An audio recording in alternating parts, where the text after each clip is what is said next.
From the pre-state Aliyah waves to mass immigration after independence, Israel has benefited from a highly educated and scientifically trained labor force. Unfortunately, nothing good lasts forever.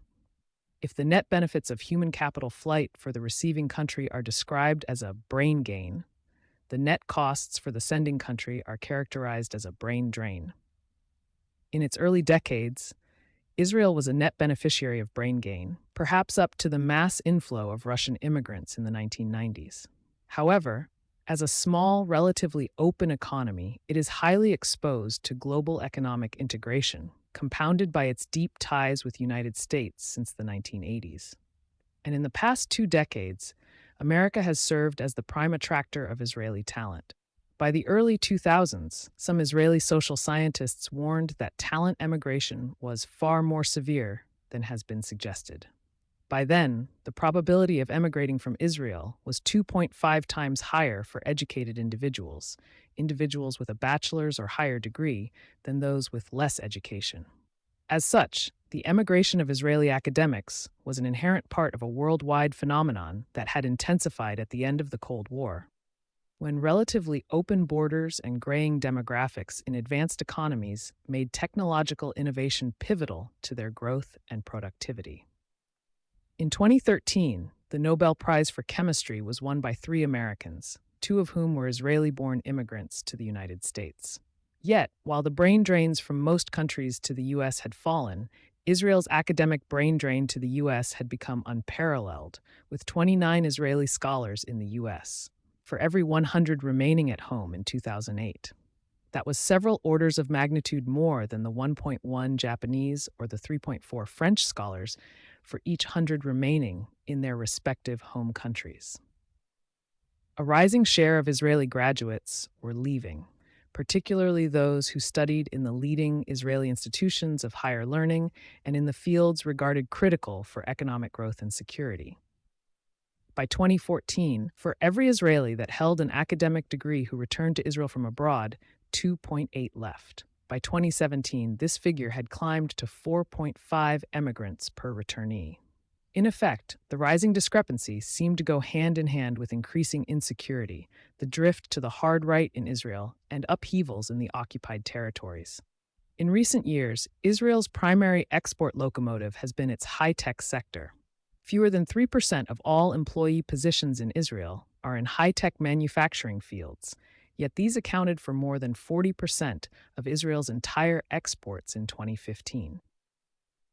Israel's research universities are among the world leaders in many fields, but the crème de la crème in the West are almost invariably American universities.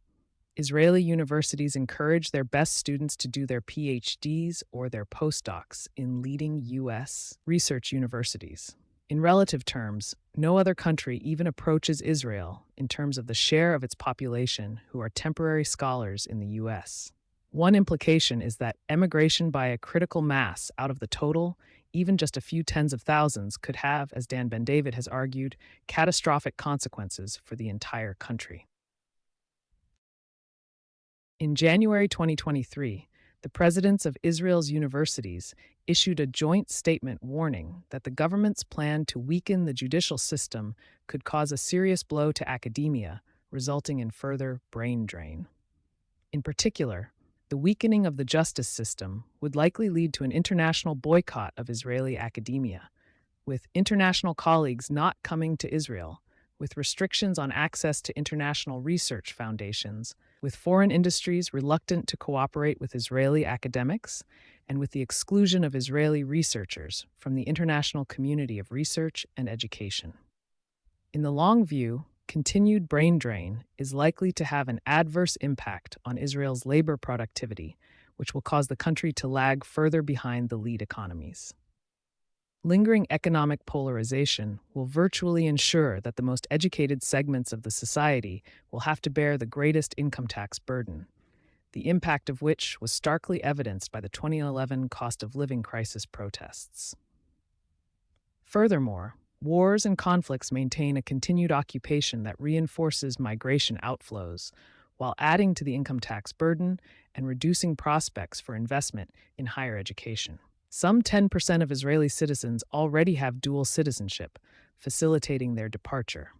If Israel is to excel in science and technology in the future, one might expect the country to rank among the highest in the OECD PISA, Program for International Student Assessment, rankings measuring 15-year-old school pupils' scholastic performance on mathematics, science, and reading.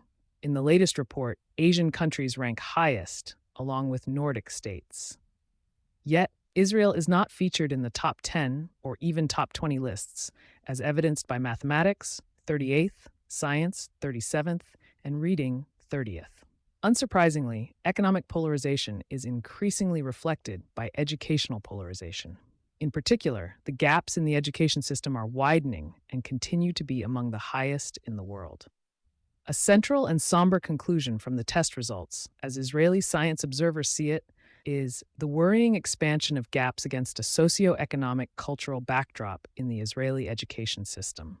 In all three literacy areas tested in PISA, mathematics, science, and reading, there was an increase in the achievements of students from a relatively established background, while there was a decline among students from a socio-economically defined as average or low, especially in mathematics.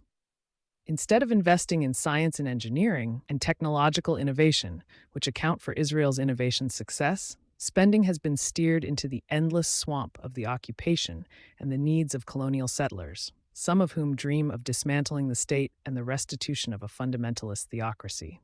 By nature, highly educated talent believes in universal values, openness, and tolerance. That is, ideals that far-right and the ultra-Orthodox consider subversive.